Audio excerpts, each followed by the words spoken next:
ট্যাঙ্কে মাছ চাষ করে আমি অনেক লাভজনক করি। বছরে 40-50 হাজার টাকা খাওয়া দাওয়ার পরেও টেকে। আপনার হচ্ছে গত 2 বছর যাবত আমি হারভেস্ট করতেছি। এটা আমার ফার্স্ট হচ্ছে আপনার শিং করা। এটা আমার হচ্ছে 45 দিন। অনেকে তো পুকুরে মাছ চাষ করে, সেক্ষেত্রে তাদের মানে উৎপাদন হচ্ছে অনেক সময় হয়, কিন্তু আমরা হচ্ছে অনেক অধিক ঘনত্বে আমরা পুকুর থেকে মানে ট্যাঙ্কিতে আমরা এটা হারভেস্ট করতেছি। তা আল্লাহর রহমতে আমরা অনেক 45 দিনে অনেক ভালো রেজাল্ট পাইছি।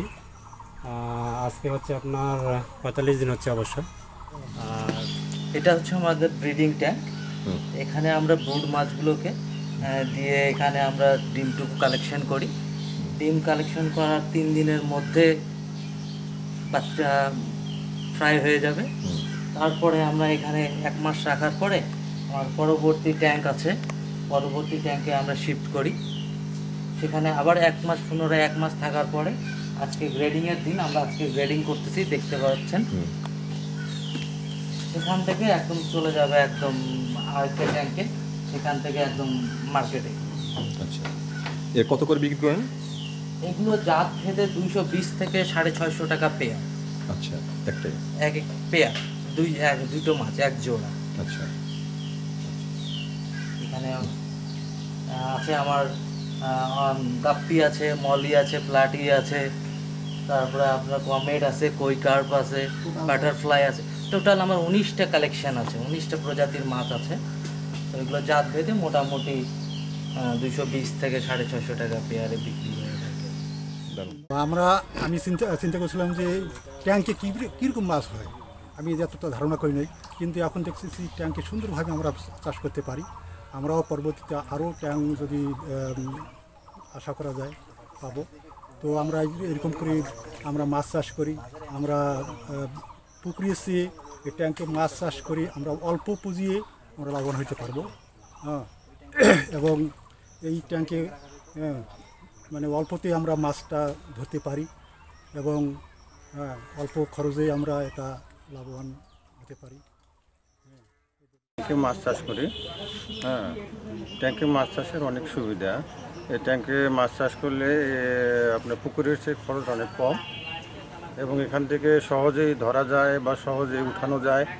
হ্যাঁ, আমার এই ট্যাঙ্কে মাছ চাষ করার ফলে আমার আশেপাশের লোকজন যারা আছে এরা দেখে অনেক উৎসাহী হয়েছে এবং এরাও মাছ চাষ করতে চায়।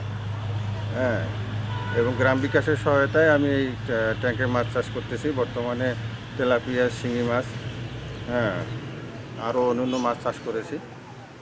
মানুষ মাছ নিয়ে যায় আপনি এখান থেকে? আমার কাছ থেকে অনেক লোকে মাছ নিয়ে যায়। এবং আমি এখানে প্রায় 5টা ট্যাঙ্ক আছে আমার, 3টা 10,000 লিটার, 2টা বড় আছে। এই 5টা ট্যাঙ্কে মিনিমাম, এগুলো ট্যাঙ্কে 3,500 করে দেওয়া আছে, ওটাতে বেশি দেওয়া আছে 30,000, যেহেতু 10,000 করে দেওয়া আছে।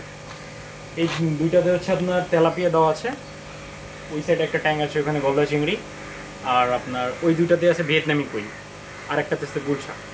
একটাতে ভিয়েতনামি কই, একটাতে গুলশা। মোটামুটি আলাদা ভালো বেনিফিট আছে। বছর শেষে আপনার 4-5 লাখ টাকা অনায়াসে থাকে যায়, খরচ বাদ দিয়ে। আচ্ছা, যদি এটা সিস্টেমের উপর, আর তেমন কোনো অসুবিধা এখন পর্যন্ত দেখা যায়নি। মাছের মোটামুটি মাছ ভালো জাতের, যদি আপনি পোনাটা ভালো কিনতে পারেন, মানে পোনাটা বাছাই করতে পারেন, এই গ্রেডের পোনা নিতে পারেন, তাহলে আপনার মাছের মোটালিটি থাকবে না, মাছের গ্রোথ ভালো হবে। বিভিন্ন সিস্টেমেই করতে হবে। এবং ওই যে আমাদের যারা ছোট ছোট যে আমাদের কৃষক আছেন, যাদের সাধারণত পুকুর নাই, সাধারণত বড় পুকুর নাই মাছ চাষের জন্য, তারা এই ট্যাঙ্কে মাছ চাষটা আমরা গ্রহণ করছেন এবং এতে করে আমাদের এই পার্বতীপুরে প্রায় 1000-এর অধিক মানুষের কর্মসংস্থান হয়েছে এবং তাদের এই কার্যক্রম আরও অব্যাহত থাকবে। আরও বেশি পরিমাণ মানুষ এইগুলো ট্যাঙ্কগুলো দেখা দেখি তারা আরও বেশি করে ট্যাঙ্ক স্থাপন করবে এবং মাছ চাষের সাথে সম্পৃক্ত হবে। যেহেতু মাছ চাষে আপনারা জানেন যে আমাদের এই পার্বতীপুর উপজেলায় প্রায় 8,500 মেট্রিক টন আমাদের মাছের উৎপাদন এবং আমাদের 2041 সালের যে আমাদের টার্গেট প্রায় 80,000 মেট্রিক টন মাছ, এই মাছ উৎপাদনে এই ট্যাঙ্ক আমাদের গুরুত্বপূর্ণ ভূমিকা পালন করবে, এই আশাবাদ আমি ব্যক্ত করছি। পল্লী কর্মসহায়ক ফাউন্ডেশন ও গ্রাম বিকাশ কেন্দ্রের কারিগরি ও আর্থিক সহযোগিতায় আমরা ভবের বাজারে প্রায় 120টির মতো ট্যাঙ্ক করে দিয়েছি, যেটি এখন ট্যাঙ্ক পল্লী নামে পরিচিত। ওই ট্যাঙ্ক পল্লীর প্রত্যেকজন চাষি আমাদের সবাই ট্যাঙ্কে উচ্চমূল্যে মাছ চাষ করছে, কেউ শিং, কেউ কই, মাগুর করে লাভবান হচ্ছে।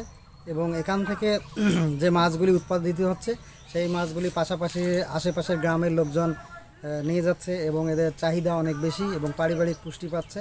এবং এই উচ্চমূল্যের মাছগুলি বিক্রি করে আমাদের যারা চাষি আছেন 120 জনের মতো প্রায় সদস্য, এই সদস্যগুলো এখন তাদের পরিবারের এই মাছ বিক্রি করে, অনেকে নিম্নবিত্ত ছিল, আদিবাসী জনগোষ্ঠী ছিল, তো তারা এখন এই ট্যাঙ্কে উচ্চমূল্যের মাছ চাষ করে নিজেরাই স্বাবলম্বী হয়েছে এবং নিজের পায়ে দাঁড়িয়েছে।